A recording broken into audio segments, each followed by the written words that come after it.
રાઠોડ બળદેવજી ચતુરજી, ટૂંકમાં ડીસી રાઠોડથી ઓળખાવશું. કોલેજમાં 32 વર્ષની પ્રોફેસર તરીકે નોકરી પછી મેં સ્વૈચ્છિક નિવૃત્તિ લીધી. સ્પર્ધાત્મક પરીક્ષાઓમાં લગભગ 125થી વધુ જેટલા મારા પુસ્તકો પબ્લિશ થયા છે. ગુજરાતમાં 100થી વધુ જેટલા ક્લાસ 1 અધિકારીઓ મારા વિદ્યાર્થીઓ છે અને ક્લાસ 3-4માં તો 1000થી વધારે વિદ્યાર્થીઓ નોકરી કરે છે. સમાજ આપણો આગળ આવે, પરીક્ષામાં જે અન્યાય થાય છે એની ઝુંબેશ આપણે ચલાવીએ છીએ અને આપણા સમાજના બાળકોને કઈ રીતે નોકરી મળે એ માટેના પ્રયાસો આપણે બધા સાથે મળીને કરીએ છીએ.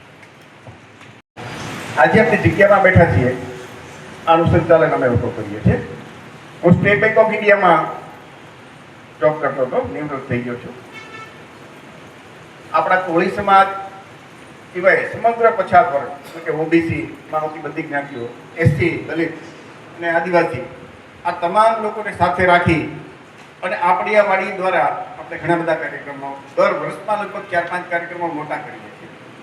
અને આપણું જે મુખ્ય ધ્યેય છે કે આપણા સમાજને સામાજિક, શૈક્ષણિક, આર્થિક અને રાજકીય રીતે જે આપણે પાછળ રહી ગયા છીએ એ બધાની સંતોષ કેમ આવવી, એના માટે શું રણનીતિ બનાવવી, શું સમાજને કેવી રીતે સમજાવવું, એ આપણો મુખ્ય ધ્યેય છે.